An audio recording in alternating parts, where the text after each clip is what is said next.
Now, being a parent can be most trying at times and require a great deal of patience and compassion on for both yourself and your child. And this was one of those occasions a couple of years ago when I was a little worse for the wear. Several conditions were causing me severe pain. One of these was these irritating conditions were very severe itch due to skin condition, aggravated by sunlight and extreme heat. Also, carrying excessive weight would cause severe back pain and severe pain in my right knee when standing. Problem was, I needed to get the veggies in, including the tomatoes.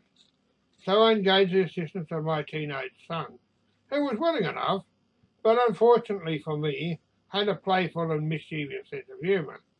Now, to make the job easier, I had sharpened the shovel to a razor-sharp edge with a grinder to make the chipping of the weeds and the digging easier. This was not to prove to be such a wise idea, as Jason was something like 6'3", and he in his hand an irrigation shovel with a very sharp edge to the blade of the shovel, which was to compound the situation, had an approximately 5'6" length handle. Not exactly the thing to put in the hands of an excitable teenage boy. So there we were, in the early morning, chipping away slowly at the weeds, very slowly, while he was talking excessively.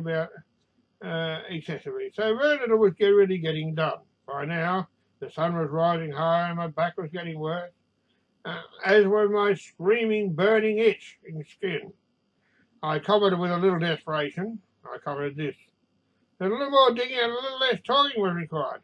Her reply was swift with irritation and frustration, which went like this: "Dad, most parents want to hear what their children have to say." I tried to explain to him about the key condition, and it was fine if he talked. But he got his dander up now. So for the next half hour, he talked incessantly about my failings as a parent. Finally, in desperation, after some considerable time, as the sun was now getting hotter, higher and hotter, I had, "Please get on with the digging. It's getting so much hotter." All hell finally broke loose, and he reached into extreme frustration. There was dirt and weeds flying everywhere, and I established a well-founded fear of decapitation at any moment. Being more than a little concerned for my welfare and his, I suggested he slow down a little bit. Was not that urgent. He reacted with good humour. Now, which was not exactly to my advantage. What I exactly said, I said, "Steady on there. I don't want to be decapitated." So Faison went into full mode as only Jason could.